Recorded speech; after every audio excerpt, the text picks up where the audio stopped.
साला छोटी गंगा बोल के नाले में कुदा दे। मैच शुरू होने से पहले लोगों को लग रहा था कि अभी मजा आएगा ना भिड़ो, लेकिन पहली इनिंग के बाद ही देखने वालों की हालत ऐसी हो गई। ये सब क्या देखना पड़ रहा है। हवा तो ऐसी बनाई जा रही थी जैसे हैदराबाद के मैदान में लखनऊ के गेंदबाजों की सारी नवाबी निकल जाएगी। अगर पहले हैदराबाद की बैटिंग आ गई तो अब की बार 300 पार हो जाएगा, लेकिन इनसे तो 200 भी पार नहीं हुआ। बल्कि जब लखनऊ खेलने उतरी तब लग रहा था कि अगर इन लोगों ने पहले बैटिंग कर ली होती तो यही लोग 300 मार देते। बेसिकली हैदराबाद के 300 के पार का नारा बीजेपी के अब की बार 400 पार के नारे की तरह साबित हुआ। उन्होंने भी हवा बनाई रात भर, लेकिन परफॉर्मेंस हुई खाट भर। वो 400 के 300 भी नहीं कर पाए और ये 300 के 200 भी नहीं मार पाए। ससुर। एक और बात ध्यान रखिए, बीजेपी के भी 400 यूपी वालों ने नहीं पूरे होने दिए और हैदराबाद के 300 के सामने भी यूपी वाले ही आ गए। बात तो सही है। लेकिन जो भी कह लो भाई साहब, गोयनका जी तो अगले मैच तक ऐसे चलेंगे ऐसे। लेकिन जितने खुश गोयनका जी हैं उतने खुश चेन्नई और बेंगलुरु में से भी आज कोई होगा।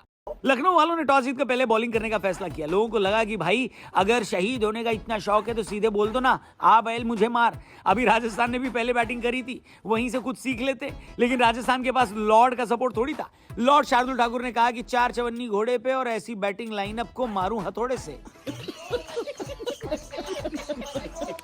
पहले तो उन्होंने अभिषेक शर्मा को आउट किया और फिर अगली गेंद पर पिछले मैच के सेंचुरियन ईशान किशन को गोल्डन डक पर आउट किया।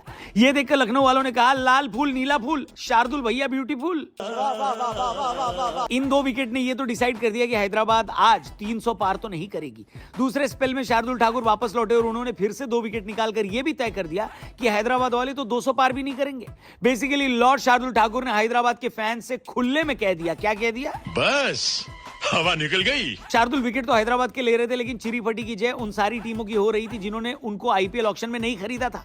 हैदराबाद का एक भी बल्लेबाज हाफ सेंचुरी नहीं लगा पाया और लखनऊ को टारगेट मिला 191 जीतने के लिए। टॉस के वक्त कैप्टन ऋषभ पंत ने कहा था कि अगर 300 बनेंगे तो हम 300 भी बनाकर दिखाएंगे, लेकिन उनके सामने 191 का ही टारगेट था और पंत ने दिखा दिया कि अगर आप हैदराबाद वालों को शांत रख लो तो उसके बाद उनकी गेंदबाजी में तो दम नहीं है। 190 भी डिफेंड नहीं कर पाए भाई साहब। मार्करम रन कम बनाए, लेकिन फिर मिशेल मार्श और पूरन ने ऐसे पेलना शुरू किया कि थोड़ी देर में हैदराबाद वालों को पता चल गया कि लखनऊ की बिरयानी ज्यादा तीखी होती है। पूरन भाई तो वैसे भी T20 के बेस्ट बल्लेबाजों में गिने जाते हैं। हैदराबाद वाले कभी इस बात पर सवाल भी नहीं उठाएंगे। मिशेल मार्श भी उनका साथ ऐसे ही दे रहे थे, जिसको देखकर लग रहा था कि अगर लखनऊ वालों को पहले बैटिंग मिल जाती तो यही लोग 300 पार कर देते। इन दोनों ने मैच सेट कर दिया, लेकिन अगर ऋषभ पंत भी चल जाते तो लखनऊ वालों को और मजा आ जाता। पंत खुद नहीं चले, लेकिन उनकी बात सही साबित होगी कि हैदराबाद वाले जितने भी बनाएंगे उतने हम चेज करके दिखाएंगे। 23 गेंद और 5 विकेट रहते लखनऊ जीत गई। आपका इस मैच पर क्या कहना है? लॉर्ड शार्दुल ठाकुर और पूरन की तारीफ जरूर करना। हैदराबाद वाले 300 क्यों नहीं बना पाए ये भी जरूर कमेंट करके बताना। आज होने वाला है बढ़िया match, Chennai versus RCB, Kohli versus Dhoni, और इस मैच का पूरा हालचाल और बवाल लेकर कल